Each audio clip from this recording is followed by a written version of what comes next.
Hello, everybody. Welcome back to the Beyond the Red Door podcast. I'm joined by my magnificent, stunning, and handsome co-host, Dominick Perry. Dom, I pulled up a thesaurus so I could look up some other words for I it. was so hoping you would. I am so thankful. You are a exceptional, outstanding, and overachieving co-host here. How are you doing, Austin? I'm doing good. It's a Monday, but it's been a long week already. I always complain about how long the weeks have been. But I'm very excited because we're joined by two also very incredibly handsome and stunning gentlemen here, Mr. Jace Joyner and Carter Forseth. For those that don't know, both of you guys are our first Wisconsin Theta regional directors. In the chapter history, so that's very exciting, and that's kind of why we wanted to get you two on to kind of talk about that whole process. But how are you gentlemen doing before we kind of dive into things? Feeling great. We're fresh back on campus from spring break, so I'm kind of relearning how to be productive again. That's right. Yeah. You guys are coming back. Yeah, I'm feeling good. It's good to be back, though. Spring break is fun, but I do tend to miss the routine after a week. It slows you down, Yeah. It really does. So today, what did you guys do for spring break? So I went out with some of the guys. We went to a cabin in Friendship, Wisconsin. Just kind of hung out there for Tuesday through Thursday, and then I was with Carissa for the rest of the weekend. I pretty much just existed. It was me and college basketball for the entire week. There's nothing wrong with that, but it's nice to not have classes is the important thing. Sometimes that's what you need, just like I did need do nothing. Rot on the couch. Yeah. That's what I did one year. One year I did that, and then the next year went up with Austin to a cabin. It was like Clint-based cabin. That was a good time. I have spring break next week, so I'm very excited, but this week it's dragging already. My kids are ridiculous. I don't get to do anything fun because, I don't know if I talked about this in one of the podcasts, but, because of all the fucking crazy snow that we had, I had, 9 or 10 snow days at my district because, I'm out in the country. And because of I don't, work technically for the schools. I work for, a cooperative, so I have a certain amount of days I have to work. So I still, even though the school doesn't have to make up those days, I still have to make up those days. So I was like, I don't want to go until the middle of June, so I'll just work a couple of days of my spring break because I have nothing better to do at this point anyway. So I'm working 2.5 days of my spring break, and I'm very sad. But I mean, you don't have to really do much work. You can kind of sit at your desk. Well, that's the plan. That's the plan. So I guess I'm not fully complaining, and I'd much rather do that than work later into the summer. So. Yeah, I don't know. I have a couple of plans in terms of doing some spring cleaning and stuff on the days I'm not working, but good. Shampoo your carpets. I'm gonna rearrange the whole background so it looks a little better, hopefully. Oh man, yeah, you gotta put a couch in here or something. Really put your dining table in here. Really change it up. I don't have a dining table, bro. I have a shitty card table because I don't have anybody over to eat food at my table. I'll give you mine. I don't want yours. I don't want one. I don't need it. He doesn't even want nice furniture. Wants to live like a bum. Hell no. You see those photos of people's apartments where it's just the TV on the ground and a cardboard box. I could live like that. The lawn chair. Yeah, the lawn chair. Men see nothing wrong with this. My plastic cutlery and my paper plates. Dude, okay, paper plates are actually underrated. I kind of hope they're good for the environment because I will always use a paper plate first. I'm so bad about that. You got a 50-50. It's either using all the running water and making that eco waste or throwing something in the garbage. Or landfills. I mean, you're fine when it comes to water usage, Austin. You're on the Mississippi River. Well, so am I, but I'm actually on the Rock River too. Oh, yeah, beautiful. All right, we're getting a little off topic. We got to get back on track here. Okay, yeah, sorry. Yeah, anyway, the important part is use good knowledge and ethics when it comes to the environment. But so though we got a bit off topic though, I want you guys a bit of talk about yourselves, because as Austin said, you guys are the first two Wisconsin State regional directors, which is not only a huge opportunity, it is a mega huge opportunity for you guys to grow yourselves, grow the chapter, network, learn a little bit about more, and honestly take back what you've learned back when you come back volunteering for the chapter. Like, there's so many opportunities to gain from this, as well as it's a great time just to educate chapters and make every chapter a little bit better. So I guess whoever wants to go first, like, first and foremost, just tell us a bit about yourself, when you joined SigEp, what you're kind of graduating with, a little bit about just about your kind of roles and everything you've done in the chapter, and then we can go from there. Take it away, Carter. All right. Well, my joining was a little exciting. I guess not for the people in the chapter. It wasn't very exciting. But I was bid my freshman year, right in the middle of COVID, so I didn't join at first. Because it was a little overwhelming, and, like, there wasn't really anything happening on campus, and I didn't really want to throw myself into something without knowing what else was out there. I don't know, it was all weird. But then, yeah, freshman year kind of sucked. Just didn't get to know many people in my room a lot. But then came around, joined my sophomore year. I was like, why not? Ended up being the greatest decision of my life.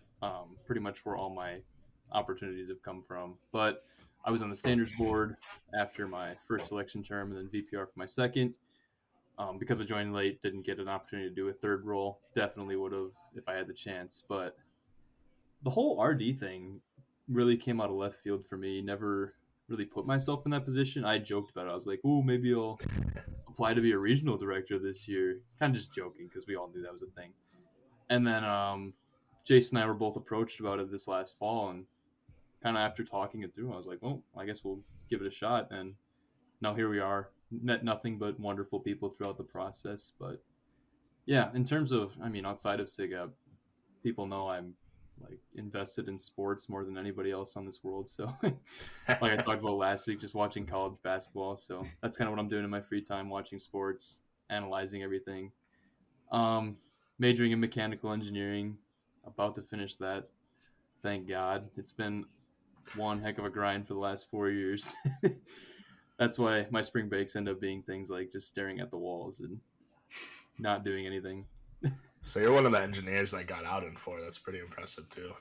On top of everything else you're fucking doing, like barely. I didn't even have to push that hard. It was only 15 credit semesters, but sheesh, you're flexing on everybody that stayed like 5, 6, 7 years. I didn't have the most glamorous GPA for like the first year and a half, but really, like, after I joined SigEp, I haven't missed Dean's List since then. So that just speaks more to SigEp, just how much you get, all the resources. But yeah, it's been a ride. You're up, Jace. All right, yeah. So I came to Platteville in the fall of 2019, and I joined SigEp that I think it was like the second week of college under your recruitment term, Austin. I know. I went. I interviewed you, right? Yeah, you did. I think. Okay, I was gonna say. I know you're like we're our hometowns are like within 15 minutes of each other. So I remember. Were you at Chesney Park? Yeah. Yeah, I was Loves Park, so we're like right down the street. Yeah. Exactly. So. Because I remember, off topic again, but I remember when we were both home during winter, and I just randomly saw you, and I was like, "Oh, Jace, what's up?" Yeah. So you were a good class. Yeah, you guys recruited a pretty strong class. We had a lot of leadership in that class, but I joined in September of 2019, and I was elected onto the standards board that first semester. And I originally came to college to study software engineering, so I was, taking that leap into software and doing standards at the same time, and that was my first introduction to leadership. And then Dawson at the time encouraged me to do SUFAC, so I stepped out into that leadership too, and that proved to be something I enjoyed, so I did that for the next couple of years. But my sophomore year, after I was elected chaplain, I decided to take kind of a part of a semester off of college. Part of the reason was because my mom was in poor health and I wanted to take care of her, but it was also just during that COVID time, it was kind of a sticky spot. So I came back. This would be my junior year now. I changed my major to computer science and business. Kind of just looking for answers. I didn't really know what to study exactly, but I didn't want to lose all my software credits. Time passed. I think I went that next election cycle. I didn't decide to run for anything, but I found sales and accounting. Those were my two roads that I found that I really enjoyed. So after a lot of soul searching, I eventually found sales. What really put me over the edge was the relationships that I built through SigEp. Sales is relationships. So taking everything I learned from the last, several years in college and in SigEp, it was all going back to relationships and how can you help people and use your position and to help grow another business or to help grow somebody else. So found sales. I started studying that, and during that time, it opened the door for me to step into VP MemDev as my next leadership opportunity. And that was really what set me over the edge for considering becoming a regional director for SigEp Nationals. The regional director position is all sales, consulting, and project management. So I had all of those skills that I needed, not just from the classroom, but also from my experience in SigEp. So when considering the position of regional director, that's what I had kind of thought about. But the timing also worked out really well. Carissa's my girlfriend. She is taking one more year of school to finish up her film degree at UWM. So, it really works out well that I have one more year to travel while she's in school. The timeline was perfect for me. So that was kind of part of that. But yeah, so that's kind of been a little bit about my journey here. Now I'm in my last semester. Thank the Lord. Sales isn't hard. Anyone can get a sales degree, but it's good to almost be done. That's for sure. Yeah. Because you've been in school for like how many semesters then technically? Like an extra year, right? This is my 10th semester at Platteville. And I'm coming out with a sales degree, which I am not upset about at all. Right, you've been through it. It's not like you've been a straight sales major. You're doing something very simple for so long. Mm-hmm. Like you've definitely bounced around and still like took that time to find out where you wanted to end your collegiate career and go forward from there. And that's the important thing. The sales degree is really neither here nor there. I had one more year of experience with SigEp, and that ultimately opened the door for regional director stuff after college. So yeah, it was worth it in the end. So we're throwing the term regional director out here a lot, but like there's some people that watch this that probably don't know a whole lot about what that role entails. Like I know Jace, you kind of hit on it there a little bit, but can you guys kind of explain like what that role does, like what it kind of looks like for those that just don't know what it is or just see the like the face kind of stuff like when they visit kind of thing? Yeah, so the general regional director term it's more specifically just one of three positions that these right out of college guys take when they join the fraternity services team. So regional directors, they'll get a profile, about 20 to 30 chapters, and they'll just spend their year kind of being like a SigEp service provider for those chapters, kind of going in and helping them out with anything they might need. It varies chapter to chapter pretty widely, so sounds like a pretty fun experience, just getting to see all these different perspectives and interacting with a bunch of new people and taking on all their unique problems. But also a couple smaller groups that are also part of the service team are RDVS, so it's Regional Director and Volunteer Specialist. So they'll have a smaller portfolio. It's more like 3 to 5 chapters. And they'll be really engaged with the volunteers and more focused on those few chapters that need a little more help or just want them in to work on something more specific. And then there are an even smaller group of guys that will be new chapter development guys who will actually be starting new chapters each semester. That's pretty sweet. I didn't actually realize there was like all those differentiations. I guess it kind of makes sense now that I think about it, because we had like some of them out that were helping with some of the stuff that we were doing as well. But cool. So Austin, you had asked kind of before this, like, do we know what our regions are? And to be honest with you, we don't know our regions, nor do we really know what our positions will be. I could just be a regional director, or I could be an RDVS or a new chapter development officer. It doesn't, we're hired for the position, but we don't know exactly what we're going to be doing yet. They take your preferences and kind of your profile and your skill sets, and they match you up with what the best fit is for you in those chapters. So, the overall goal of being a regional director and the position itself, or any of these three positions, is to point the compass 1% closer to what the goal is. As a regional director, you're not supposed to solve every chapter's smallest problems. And this was actually something that I learned through this process of going through the interview and talking to people and meeting a lot of people who have been regional directors in the past, is you work so hard in your home chapter to fix every small problem and to make it a bulletproof, perfect chapter. That's not what you're doing as a regional director. You're going in and you're essentially finding the people who can make a difference in that chapter and giving them the tools necessary to go out and make that difference and influence other people. At the end of the day, you are not solving problems necessarily or directly, but you're finding the people that can, and you're influencing the culture that way. So it's kind of an exciting change of pace. But, if you're a RDVS, maybe you are being a little bit more hands-on in the problem solving. And then new chapter development officer, you're on the ground doing everything. So, yeah.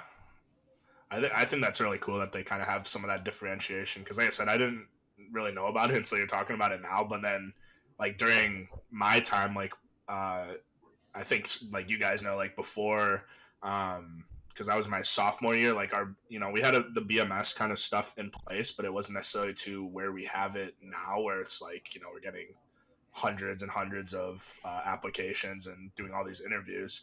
And I'm pretty sure that, I remember, like, during that term, because I was serving on recruitment, and then we had a guy from Nationals that kind of came in. I can't remember his name. I think it was a Tom, but I feel bad if he ends up watching this and it's not a Tom. But it was somebody. It was Tom Godlewski. Oh, it was Tom Godlewski. That's who it was. I knew it was a Tom, but he came in. I know him. I remember him somewhere. He came in and we really just sat down and we looked at, okay, why can we not, like, benefit off of our BMS? And that he was the one that kind of led some of that charge into, like, getting us to where it was at now and building some of that up. So I'm assuming that that's part of that role that he had, unless it was something else, but that's pretty cool. Okay. So, like, if you guys, I know you guys don't necessarily have a full say in it, but, like, do you guys have a preference towards one of the three or another? I'm kind of wide open at the moment. I was very drawn in by the kind of, like, travel aspect of it. I really love to travel and just seeing new things, as well as just getting to be able to meet as many people as I possibly can. That's probably been the favorite part of my SigEp experience, is just all these different people. I went to Ruck, loved that.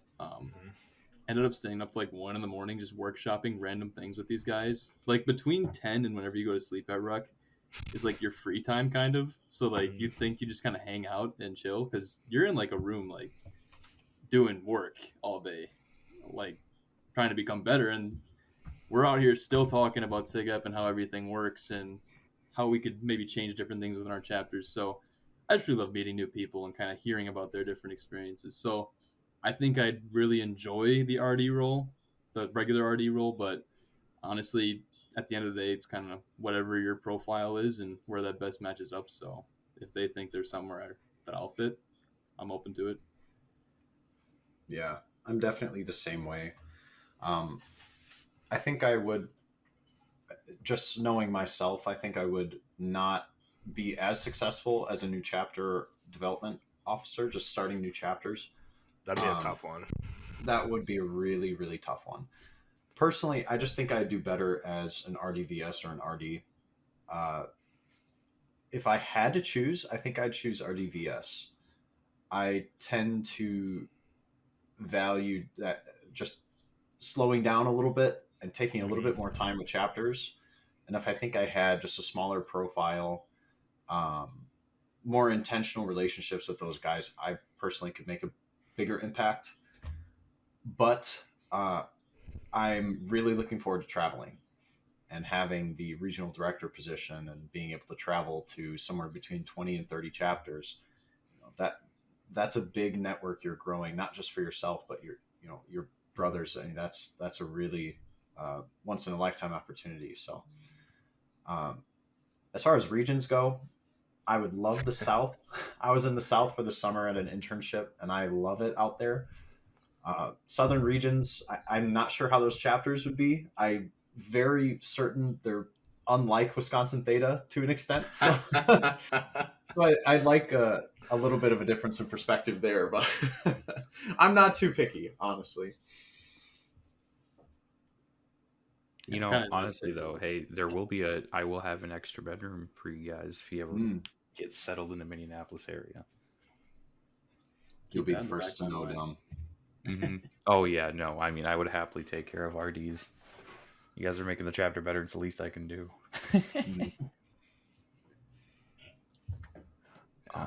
So when do you guys start having like thoughts about applying this? Like what, like though I know Carter said you a little bit ago that you like had this, like it was kind of wasn't really much of a thought in the beginning, but like what really kind of got the tracks going?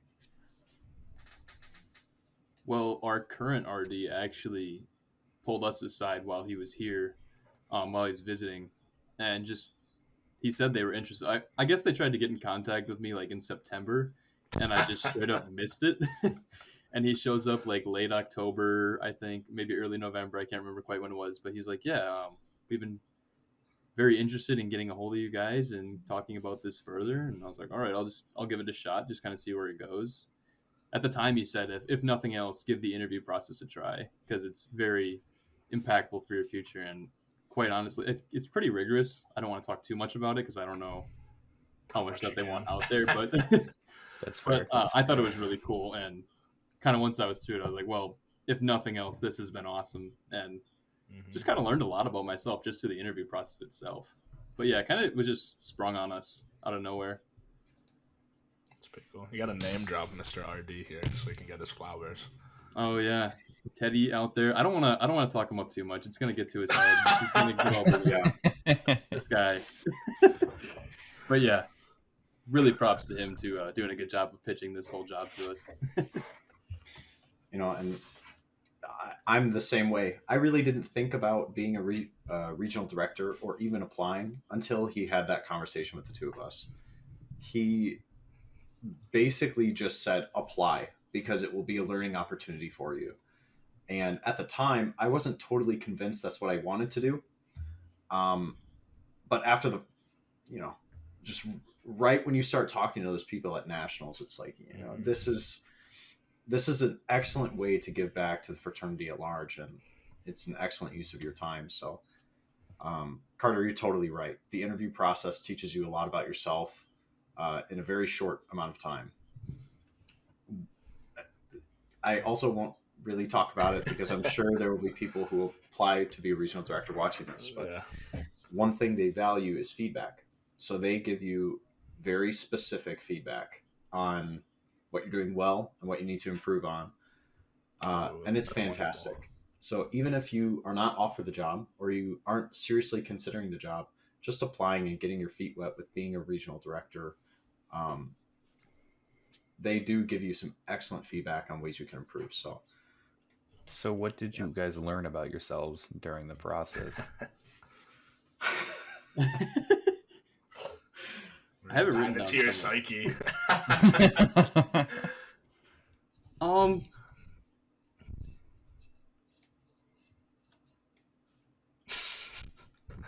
Put you guys on the spot. Here, why don't I give you a second to think, Carter? Because I know mine right away. Yeah, go for it. They said this a few times to me.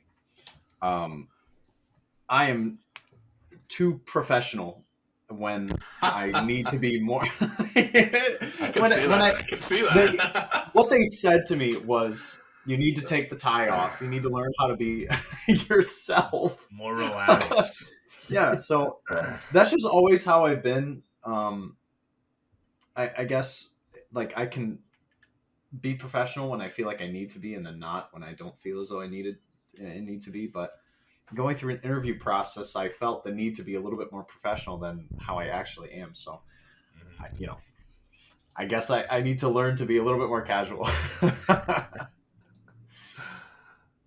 Yeah, I guess for me, I actually got this feedback twice. It was just because you feel a lot of pressure when you're under an interview situation, and there's like, just smile more. Like, if you're out there in the field and you're trying to teach somebody something, and you might be like a stranger coming up to a guy for the first time as an RD and trying to workshop something with them, you want to like just build that rapport off the bat, and one of the easiest ways to do that is just to come in with a smile. I know towards the end, shout out to Trevor if he's watching this, but towards the beginning he told me just to smile more, and then I got to the very end and I did the same thing where I just kind of forgot to smile because I kind of felt the pressure coming on. And because of that second time where they said it again, it's been something that's been locked into my brain, just like that reinforcement of just make sure you put on a smile, and people will be a lot more comfortable just listening to what you have to say. Like, super simple things that you can apply really anywhere in life. I like that that's how they like do their interview process, because like I'm a big proponent of feedback as well. Like, if you don't, tell me something good and something bad, like it's gonna be hard to kind of improve on that. So the fact that they're giving you guys some like really good advice going forward is really awesome. And I kind of expect that from them too, but very neat. So yeah, we kind of, we've talked about a lot of the RD stuff. What do you guys like in terms of with your roles as RDs, even though you don't know like kind of the specifics of what you'll be doing yet? Like, what kind of like, how do you want to raise the bar? That's the question. I'm stealing Dom's question from the last episode. And obviously the raise the bar is our kind of big initiative right now with SigEp in general. But like, how are you guys going to both like individually raise that bar with these new roles that you have? Kind of just set a new standard for what we can achieve, especially here at Wisconsin Theta. We're always looking for ways to get better. Sometimes it can feel like we've achieved everything there is to achieve, but just knowing that there really is no limitation on how far we can go. Like, I never saw myself going way back to when I was elected VPR. I never saw myself leading a group of guys to recruit more guys. I was introverted, and that is not an introverted role. You have to be able to go out and talk to people and sell SigEp. And then continuing on to another job where I'm going to have to go out to do the same thing with more total strangers, and kind of teach them how to sell SigEp, because recruitment's a pretty heavy thing for each chapter that they got to hit on if they want to survive. So just kind of being the example of always pushing yourself for more. I don't know how much there is beyond regional director, but you can keep doing that other places in life, whether it's grades, physical health. I know Jace is a good example of that. This dude is literally raising the bar in the gym every single day. Yeah. I think specifically a couple things Carter and I will have to tackle are these maybe not necessarily the pilot programs anymore, but helping chapters implement the new BMP and the new way that we're doing ritual are going to be two big things. Our chapter has taken both of those pilot programs, and it, even for our chapter, is a lot. It takes a lot of buy-in from our guys, and it takes a lot of time and dedication to make things work. And also changing the way that you have done your balance band program for the last several years, and changing the way you've done the ritual for the last several years. I mean, you have to sell those ideas to these guys. I think our chapter has successfully done that, and that is something we will have to be doing, next year as we actually roll out implementation for these things. Additionally, kind of bouncing off what Carter's saying, you do have to inspire people, and you do have to be a role model for the SigEp brand, and not only that, but for yourself too. So I think a lot of it is soft skills and just communicating with people. I started reading that How to Win Friends and Influence People, and what's funny is it's not okay. It's a fantastic book, by the way. I give that. It's a fantastic everybody. book. But when you start reading this, you're like, okay, it's not profound. Like, it's pretty simple. Smile, enjoy people, enjoy the company of other people. They talk about how dogs are always liked just because they like people. It's a pretty simple concept. And I think that's something we're going to be having to do on the road, is like people. I don't know. I guess that's all I got. You're comparing yourself to a dog here, Jace. I like dogs. I like that. That's fair. No, I mean, I'm very proud of both of you guys. I mean, I can't think of anybody better to, get into this position and be able to represent the chapter. Like, obviously, like Jace, I helped recruit you, so like I knew you were going to do good things. And Carter, I mean, I met you after, but I've seen both of you guys kind of grow as I've been involved with the ABC and like heard how things have been going. And so yes, you guys are going to do fantastic, and I can't wait to kind of hear all the stories that you guys have and what you guys are bringing back for us to, help us, continue to improve, like Jace kind of mentioned there. So I want to talk about, I guess, a bit about the nitty-gritty details. Like, what's the timeline for you guys? Like, you have a lot going on right now. What's your timeline? When do you start? When do you finish? How are you moving? Like, what's this? You guys got a lot coming up. So what's your timeline for all this? Well, right now we're kind of going through these.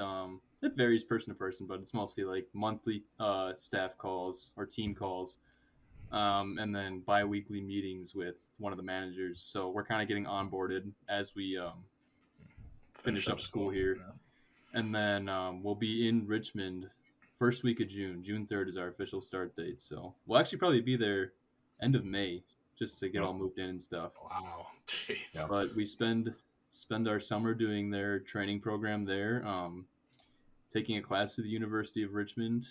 And then August, we are shipped off to our respective areas. So pretty fast pace. Yeah. Turnaround's quick. Yeah. We've got graduation May 11th and then finals week right after. So after that finals week, we've got about 1 week before we head off. Jeez. That's quite a quick turnaround. Yep. I'd be curious Sorry, go ahead. What's up? No, go ahead. I was just going to say, I think I'd rather have it that way than have, a 2 or 3 week break and just feel what it's like to relax for a little bit before we get into it. But I don't know. That's fair. Jace, were you ever a Ruck Scholar? No. Oh, okay. I never applied, oh, which hurts to say, but I always encourage people to apply, but I never did myself. So okay, I guess I didn't give myself the opportunity. I didn't mean to throw you under the bus there, but like I know Carter, like you went to Ruck, and I'd be very curious to hear how the trainings kind of compare. Like obviously they're both thrown by Nationals, but like I would assume that like they're be somewhat similarly like aligned, but maybe not at the same time. Like since one is like such a good, I don't know. I'd be curious. We'll have to get you back on to talk about that at some point. I'm expecting it to be a lot different because like really? Ruck is the Leadership Institute. It was very focused on all these different aspects of leadership and kind of how to do it in life and how to apply it to your chapter, and kind of the training. I'm expecting it to be very focused on how you're gonna be a service provider for these chapters and do that effectively. Because put me out there right now, I don't know how good of a job I'm going to do. I mean, I can talk about what we do here at Wisconsin Theta, but anywhere else, it's a whole different ball game. I'm expecting. Mm-hmm. Yeah. Well, I'm sure. I mean, like that's one. I'm sure one of the reasons that they kind of recruited you too. Like, I mean, I don't want to hype up the chapter too much, but like you guys have been in this, you guys have been part of this era that has been doing a bunch of phenomenal things and leading us to great success. And so, you know, they're hoping that you'll be able to take some of the stuff that you guys were able to pull off here and, you know, bring it to some of those other chapters as well to hopefully replicate some of that stuff. So, I mean, yeah, I'm sure that you could do fine. Okay. One final question I have. You guys are, though you were done with SigEp, you're not totally done because we're never going to let you guys be done now that you are these. But, like, what has been the most, like, reflective or growing moment within SigEp for you guys? Like, now that you have the time to reflect.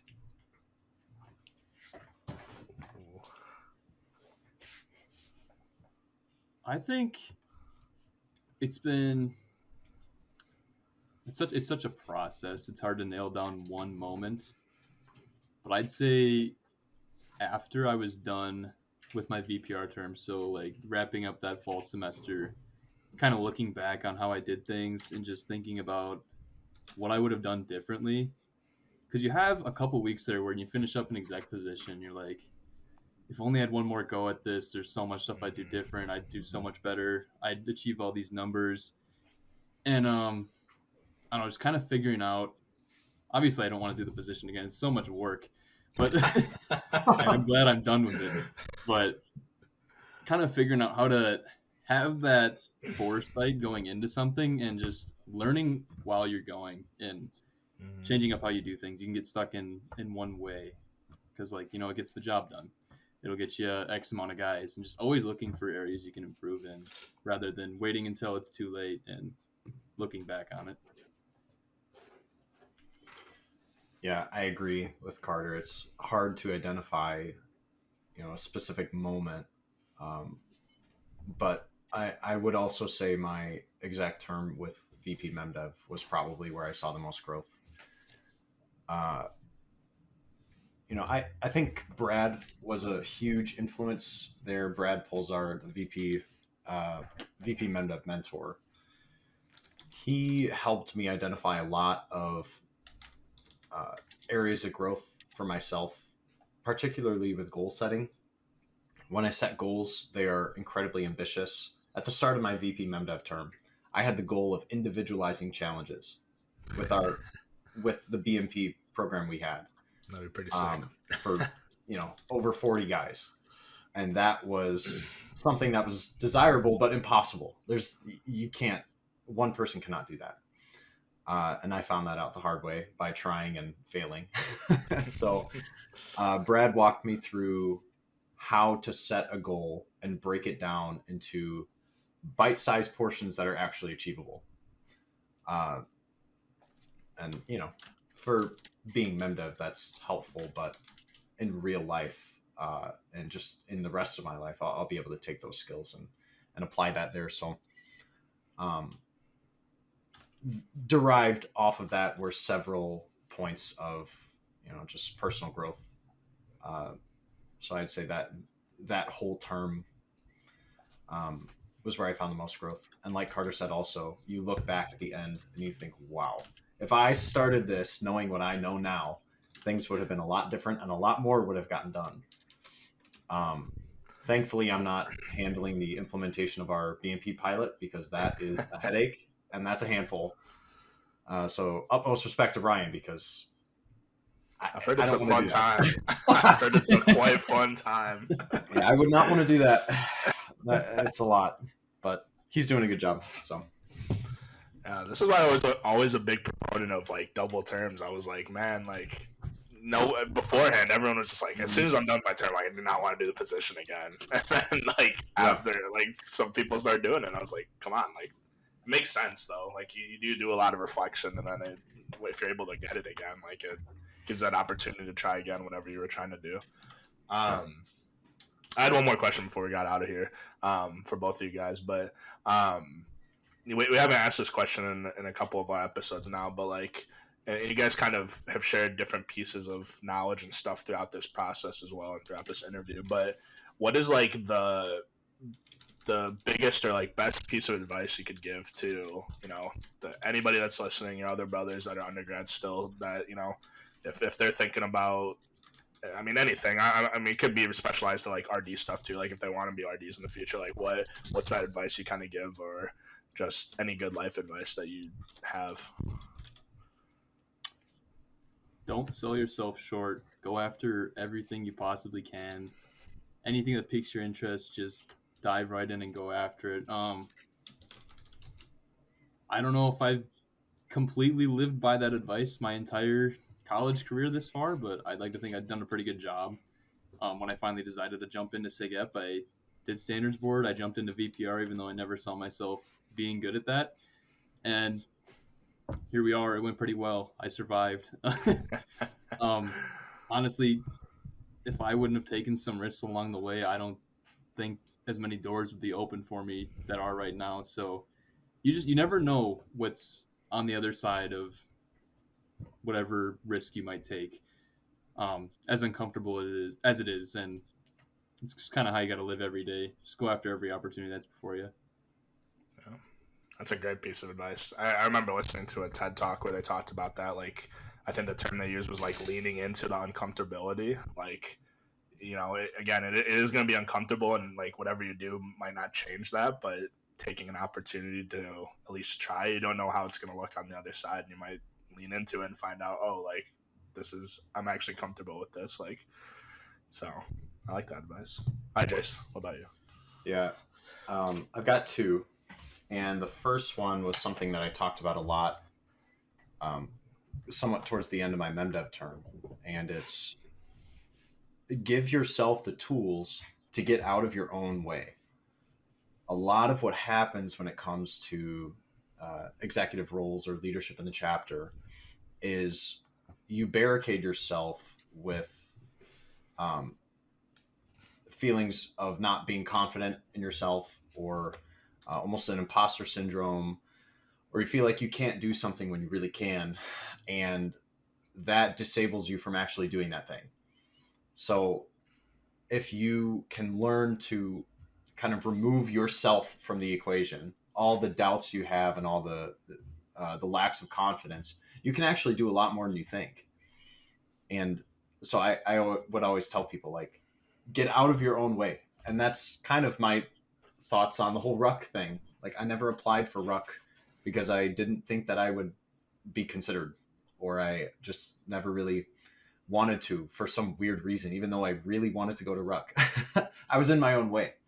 And if I had allowed myself to get out of my way, I would have probably applied for ruck and at least known whether or not I would have been accepted or not. So my second piece of advice, even though sometimes I may come across as pretty dry, is have fun. If you're not having fun in SigEp, what are you doing? There's a lot of stress that comes with school. There can be a lot of stress that comes with an exec position. You got to save room for yourself to have some fun. So absolutely. Yeah. There's a lot of amazing things SigEp does. And we've had a lot of conversations recently just about having fun with each other and building brotherhood by laughing with one another, having a great time, making memories with each other. You know, you can't do that unless you're having fun. So, and it doesn't seem like something you need to give advice on. Like, obviously everybody wants to have fun, but sometimes I think we actually forget, like, we are allowed to have fun. Like, it's stressful, but, you know, just slow down, have a good time. I mean, like, that's a piece of advice I've been trying to give to, like, some of our volunteer mentors, or not just mentors, but our volunteers in general. Because, like, you know, once you are graduated, and then if you decide to join up with the AVC and, like, help out and do this volunteer work, like, sometimes you forget that, you know, in the end of the day, like, it's supposed to be fun. Like, even though we're, you know, doing stuff a little more professionally now to help you guys out, it's still supposed to be fun. So we want to make stuff that kind of, like, as fun as it can be. And, you know, yeah, we still have to do our jobs sometimes in terms of mentoring or, you know, being hard on people. But at the same time, like, you know, we originally joined because it was fun. So why not, you know, continue that into the alumni ranks as well. So, very good pieces of advice. I like that. Those were some good ones. I also got a second one that I thought Jace would hit on. First of all, I'm very glad he said fun, because that's something that each of us have been, like, screaming from the mountaintop, especially to like the younger guys as we're on our way out. It's like, don't forget to have fun. Like sometimes our chapter can get so focused on the little things because we've become good at, like, we're broadly good at recruitment. We're broadly good at memdev, all these things. Like we're getting the job done. We're never like in danger of, like, I don't know, catastrophe. So we focus on these like super little things that just become big problems now that we've gotten the broad problems out of the way. And like, we get so caught up in those little things, we just forget to have fun and just kind of be a little more laxed with some stuff. And I think that leads into the other thing I was going to say that I thought Jace would talk about is just live every day with empathy for the people around you. You got to put your, like, somebody comes at you with a situation or like you don't quite agree with someone, you got to be able to put yourself in their shoes and just kind of understand where they're coming from. And I too often in life, I see disconnects between people just because they haven't had that little bit of empathy that it takes to just see where someone else is coming from and find some middle ground where we can start having productive conversations on things. That's just something that I really hope a lot of people take to heart. Yeah, that's a good one as well. Like I said, you never know what people are going through, and you have to kind of go in with that open mindset about what's going on. Very, very good. Well, that was kind of all the questions that Dom and I had. Like, do either of you have anything else you kind of want to talk about before we get out of here? You have questions for us? That too. It's important. I guess I do have one. Ooh, okay. Oh boy. So Dom, you've been working with like Minnesota Alpha. What's it like going to a different chapter and kind of throwing yourself into their operations and seeing where you can help? It's weird. So like it's difficult in the sense of like I have the same expectation that every chapter is run like the chapter that I'm from.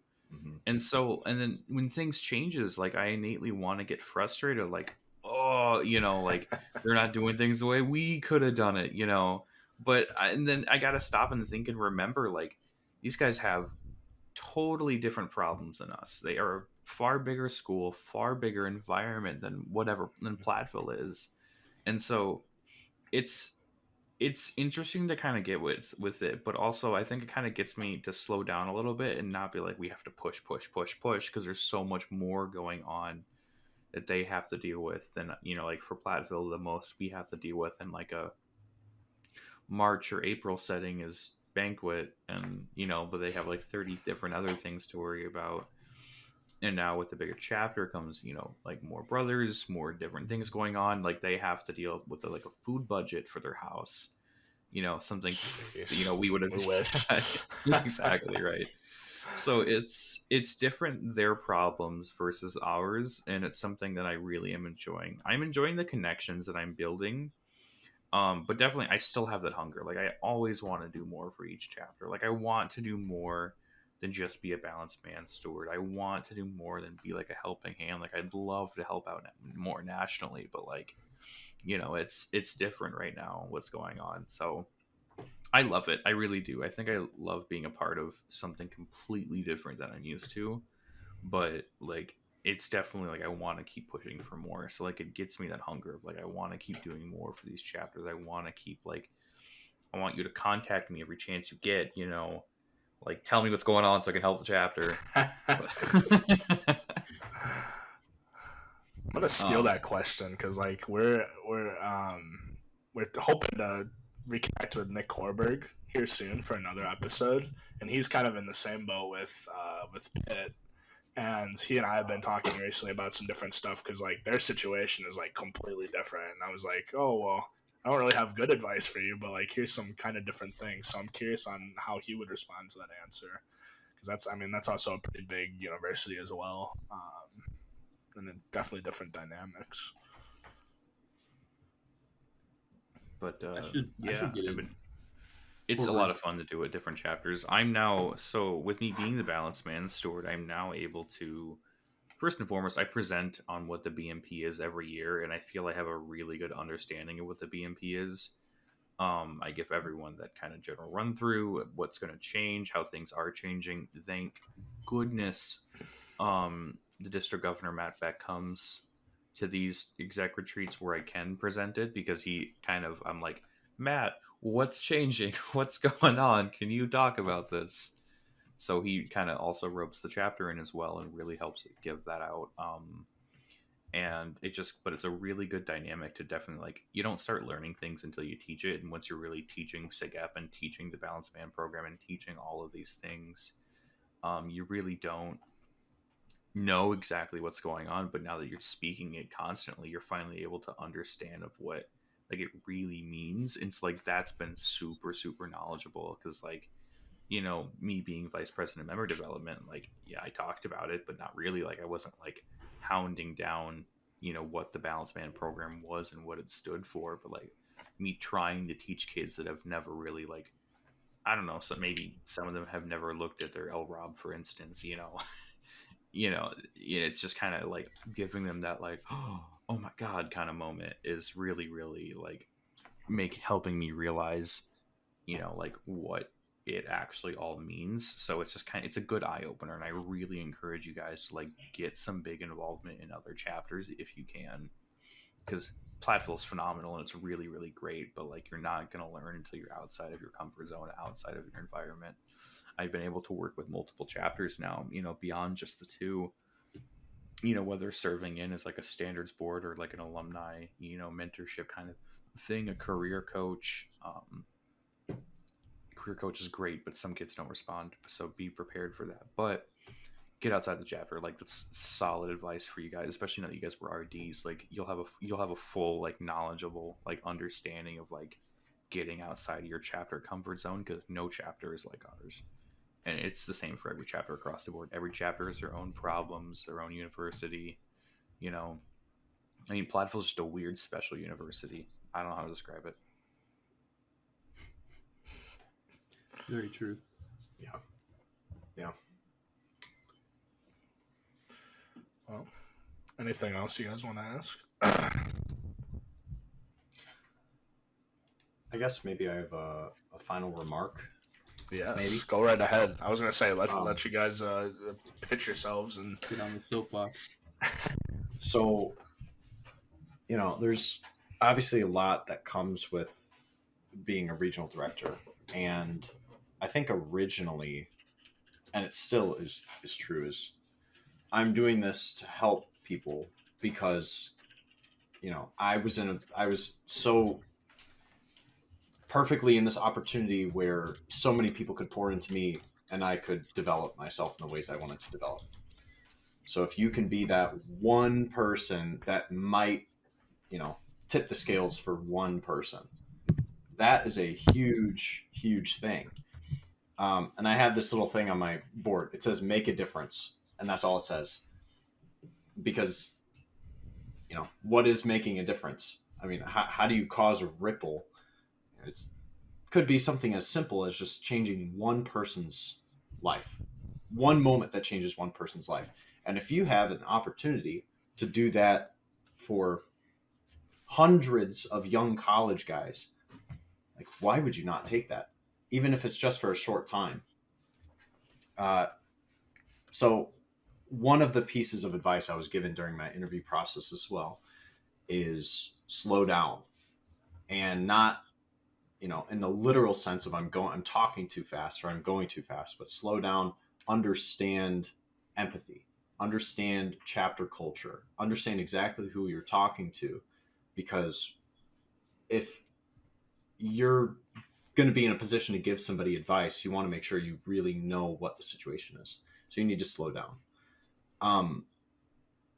That is one thing I'm super excited to be trying to do as a regional director, is influencing one person. You know, find one person that you can influence and change their world. Because that, you know, it's not for you, but it's for them. And that person can go on to do great things too. And maybe even be a regional director, who knows? So it's a really cool opportunity to have, even though it is for somewhat of a short time, just being a year. So kind of piggybacking off of what you said about just helping people, I've always, like, grappled with, like, what if I would have joined SigEp as a freshman? One of my favorite things, especially with the VPR job, is, like, watching the guys you recruit grow. mm-hmm. I'll use an example. Ty Meyer, he just joined, was one of the back few guys of my recruitment class this last fall. And he's already VPP. He's going to Ruck this year. He's already applied for the National Undergraduate Council. So just a closer tie to that national board. I mean, watching people like him just put themselves out there and really just shoot for the moon and achieve all this stuff is way more rewarding than myself, winning some awards at a banquet or something or getting this job. I love seeing other people win way more, and that's something I guess kind of want to feel as I go through this job is giving people at these other chapters the tools to achieve things, and then watching them collect those small wins and gain confidence as they go on. That's such a crazy point, Carter. I've been in SigEp for a long time. I've been at Platteville for a long time. And that is truly the most enriching thing when you get to see somebody else that you kind of were there for, or you supported them, and they're just absolutely killing it and they're succeeding. I guess one person is like Andy Mills. Oh, Andy. That dude. Man. Andy, if you're watching this, I hope he's watching this. I hope you're watching this. You are a beast. Another Ruck scholar right there. Yes, sir. We gotta give them both a shout. Both give them a shout out, man. That's fantastic for both of them. Andy, I was his scholar last semester, and I got to watch. I really didn't. At least I feel as though I really didn't help him too much with his academics. I was kind of just a soundboard to hold him accountable and make sure he's really working hard. So I have never seen an individual work so hard to earn the grades they earn. Honestly, Andy he was on the grind all the time, and he was balancing life and balancing volunteer stuff and just all the cards he's been handed. And he actually achieved his goal of being over a 3.0 and getting off of, bad standing. So impressive. I was so excited for him. And it's like, my GPA doesn't even really matter to me, but seeing him get above a 3.0, oh my gosh, like that's worth celebrating. He worked so hard. And on top of that, he was able to earn an executive role and absolutely crush it. So he's doing a fantastic job right now. Yeah. That's like one of my favorite things about like staying on is in the AVC too, and like being a mentor, is because like I obviously had that experience as a VPR as well, and seeing like Jace, Ian, Hayden, like that whole class like do what they need to do, and then now I get to still see it and see how you guys are growing, and meet new guys and see how they kind of progress through their time. Like I met Andy like last year, I think, when he had applied for a scholarship for Conclave, I believe.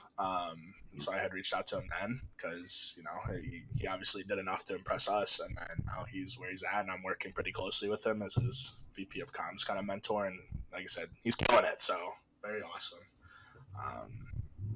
Cool. Dom, you have anything before we head out?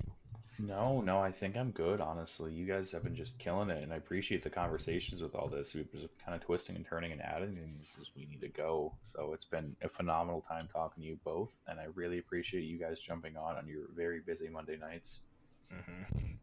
Yeah, I mean, I kind of said it over. Like, I'm really proud that both of you guys were able to get this role, and I can't think of better people for it. And so, like I said, I'm excited to kind of follow your journeys this year. We're going to have to like put it on the calendar like next year, May time, when you guys are done, getting you both back on, maybe individually, maybe together. And we'll just kind of see like how that experience was, kind of what the difference was between what you guys both did, and just do it like an update. Like, I'm just so excited, and I'm sure that the people listening will be very excited to kind of follow that as well. Absolutely. Yeah. And I appreciate the platform too. If I can do one thing, it's call to action. Please, if you're watching, apply to be a regional director. Even if you're not totally convinced that it's for you, it is such an excellent opportunity. Secretly, Jace and Carter reached out to us. We didn't reach out to them.